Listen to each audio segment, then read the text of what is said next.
Ini kalau kat New York ni, tikus berlari-lari dekat track ni. Dan dia memuji orang Malaysia yang senyap dan beradab. Dia tunjuk beberapa klip video. Rupa-rupanya Money, money, money. I don't have money.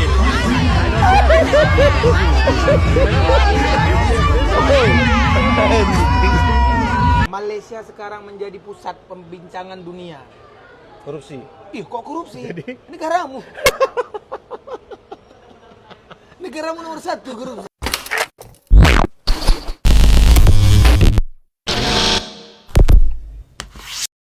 Hai, halo geng, assalamualaikum warahmatullahi wabarakatuh. Berjumpa kembali dengan saya Zainal Story. Sebelum video ini saya mulai, gimana kabarnya kalian semua? Semoga semua yang menonton video ini baik-baik saja, dimurahkan rezekinya, selalu berpikiran yang positif dan dijauhkan dari mara bahaya oleh Tuhan yang Maha Esa. Siapa yang tak bangga dengan negara kelahiran kita sendiri, geng? Karena kita bangga, maka ada beberapa konten kreator yang membanding-bandingkan negara tempat tinggalnya dan juga negara yang disanjung untuk mengembangkan ataupun memperbaiki di mana kekurangan negara kita. Dan ini bukan orang Indonesia. Ini orang US yang membandingkan negara New York dengan Malaysia. Kita simak dulu videonya, karena Malaysia dan New York itu sama-sama banyaknya pendatang asing.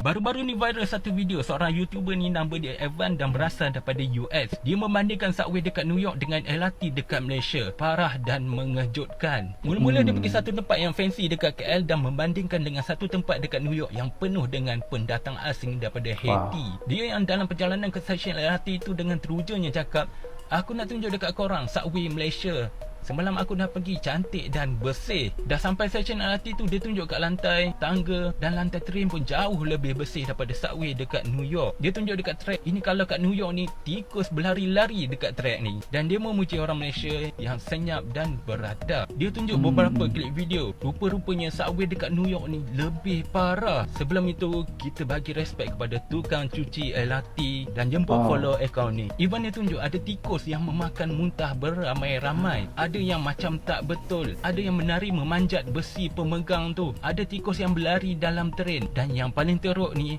ada seorang ni tengah tidur dan dengan peramahnya seekor tikus yang besar memanjat badan dia. Kalau korang pun mesti melompat punya lah. Dan satu persoalannya, ke mana duit kerajaan Amerika dibelanjakan? Nah ini geng, ini kalau orang Pade mesti tahu apa tujuan Mat Saleh membandingkan New York dengan Malaysia. Yang bertujuan ini yang sebetulnya untuk memperbaiki di negara New York yang kurang bagus, nah ataupun yang kurang bersih, agar dibersihkan lagi. Karena dengan kemajuan zaman saat ini, begitu ramainya media sosial, jadi sangatlah mudah untuk menasihati, menegur, ataupun juga bisa dikatakan mengkritik. Sekarang kita tengok Mat Saleh yang pergi ke Indonesia, macam mana tanggapan Mat Saleh tersebut. Money, money, money. I don't have money.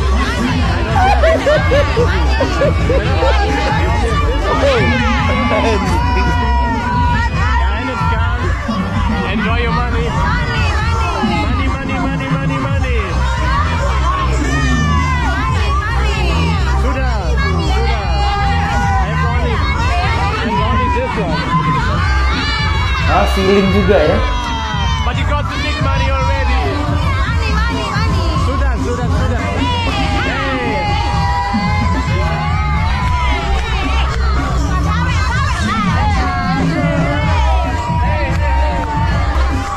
Hey, apa? Tidak punya. Who's the wedding couple?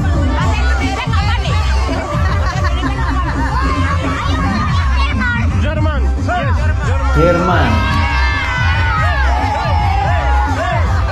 Kejap geng, sebelum kita bahas yang ini, kita kembali lagi video yang awalnya tadi geng ya.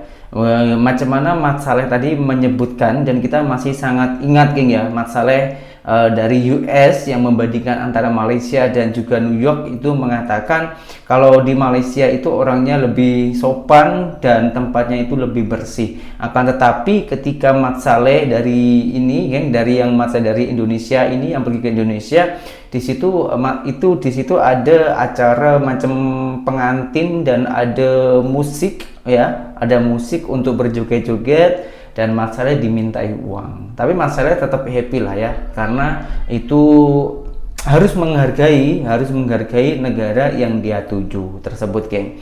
Jadi dalam hal ini saya bukan menyalahkan Indonesia, bukan. Saya bukan apa ya, itu memang mungkin budaya, tapi buat orang Malaysia jangan salah, budaya di Indonesia ini bermacam-macam karena Indonesia ini luas, jadi tak semuanya di Indonesia itu macam itu, sebagian aja. Ya syukur-syukur lah kalau budaya-budaya yang merasa apa ya, memalukan negara dan menyalahi aturan, nah macam itu di stop. Saya lebih setuju, alangkah baiknya kita fokus saja kepada aktivitas kita. Dan kalau kita ingin hiburan, itu kan ada hiburan yang tak merugikan orang lain gitu, geng ya. Menara Petronas itu konon kalau tidak ada orang Madura nggak jadi juga itu. Mungkin niat Pak Dubes bagus ya, dimana dia ingin menyemangati TKI-TKI yang ada di dalam negara Malaysia ini dengan mengatakan rakyat Indonesia banyak memberikan kontribusi kepada negara Malaysia, terutama di bidang pembangunan katanya ya. Dia mengatakan ya, Menara Petronas ya, kalau nggak ada orang Madura konon katanya nggak siap. Begitu juga dengan pusat pemerintahan Putrajaya. Bukan seperti itu Pak ya, cara Bapak menyemangati kami. Kalau cara itu Bapak ucapkan, itu bisa membuat besar kepala segelintir rakyat Indonesia yang ada dalam negara Malaysia ini.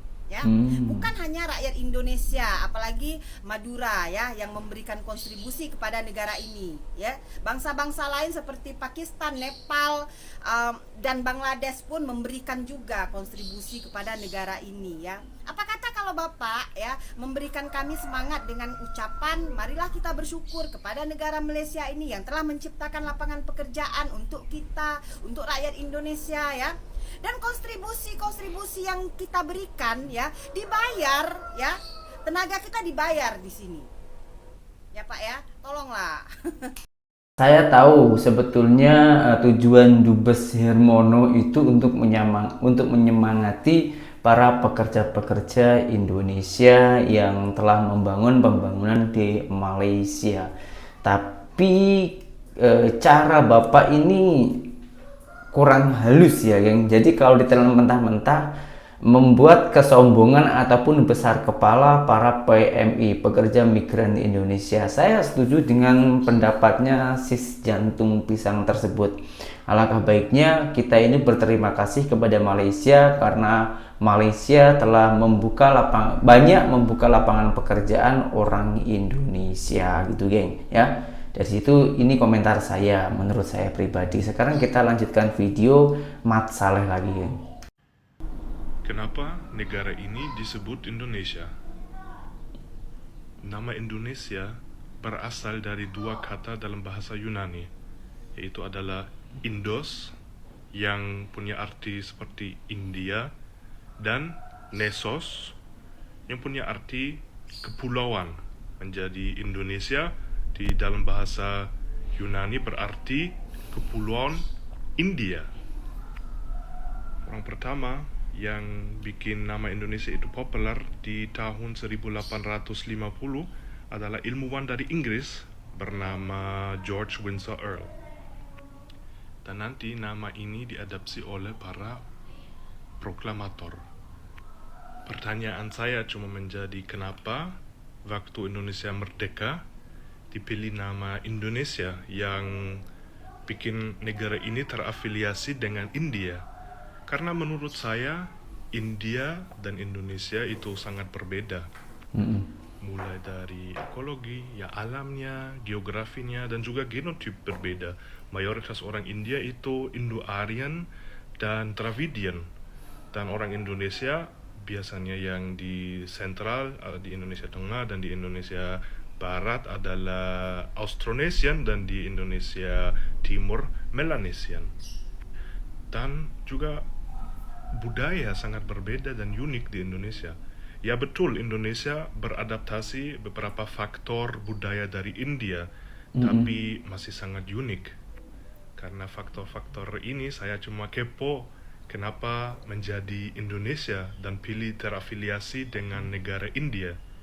Kalau kalian yang nonton video ini punya ya ilmu lebih dalam kenapa menjadi Indonesia atau ada input, Dengan adanya Mat Saleh membahas tentang sejarah Indonesia tersebut, malahan Mat Saleh ini merasa pelik karena ada salah satu netizen Konoha yang berkomentar kayak gini, geng. Komentarnya itu mendefinisikan inilah yang namanya merendahkan negaranya sendiri. Itu definisinya itu macam ini.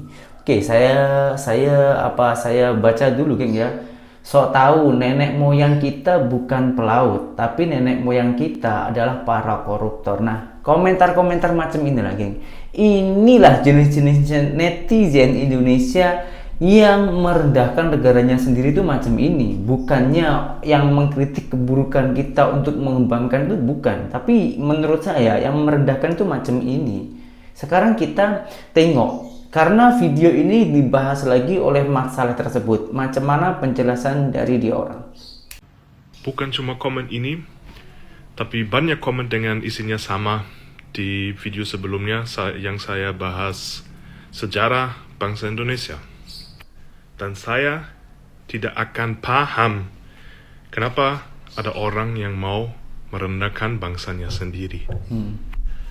Daripada menjadi bangga dengan masa lalunya Indonesia yang luar biasa dan menggunakan rasa bangga ini untuk membangun Indonesia di masa depan untuk menjadi lebih baik dan menjadi maju.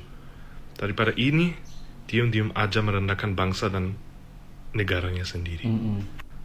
Saya bahas masa lalunya Indonesia 40.000 tahun yang lalu, yang memang luar biasa.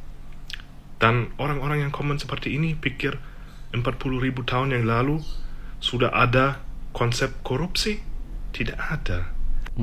Daripada merendahkan dirinya sendiri, lebih baik jadi bangga dan menjadi motivasi untuk membangunkan negara ini untuk menjadi lebih baik lagi dan maju. Malaysia sekarang menjadi pusat pembincangan dunia. Korupsi. Ih, kok korupsi? Korupsi. Negaramu. Waduh, negaramu. Negaramu nomor 1 korupsi. Malaysia hebat. Kenapa dibilang hebat? Cuma di Malaysia lah yang ada Perdana Menterinya masuk penjara. Negara lain ada? Ada, Indonesia ada. Itu hebat ya. Berarti itulah, Wak. Balik-balik, Wak. Iya, menurut saya memang hebat karena hanya Malaysia yang berani memenjarakan pemimpin Perdana Menterinya. Wah, begitu hebatnya Malaysia ya. Karena gini, geng, menurut saya pribadi, geng ya, menurut saya ya, Malaysia itu tak pandang jabatan, tak pandang kuasa, tak pandang keturunan, tak pandang kekayaan. Siapapun, bahkan Perdana Menteri pun, apabila dia orang itu melakukan kesalahan, harus menerima hukuman. Siapapun, tak pandang mana, tak pandang apa, dan juga tak terima dengan sokokan-sokokan. Meskipun kekayaan ataupun hartanya itu berlimpah-limpah, lalu membuat kesalahan, entah itu koruptor ataupun lain-lainnya, itu tetap dihukum, memang harus wajib karena itu sudah undang-undang negara. Kalau itu dibiarkan ataupun merasa kasihan ataupun juga seorang pemimpin ini berjasa ini lalu kita kasihani, semakin lama pemimpin-pemimpin yang koruptor itu akan semakin berkembang. Kembali lagi saya ke Indonesia, geng, karena Indonesia ini kan sumber daya alamnya itu cukup luas dan kaya ya. Ini ada salah satu Mat Saleh juga, geng, yang menyekolahkan cara pengelolaan yang baik dan benar di Indonesia.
menjadi sumber energi fasilitas produksi di pabrik mereka.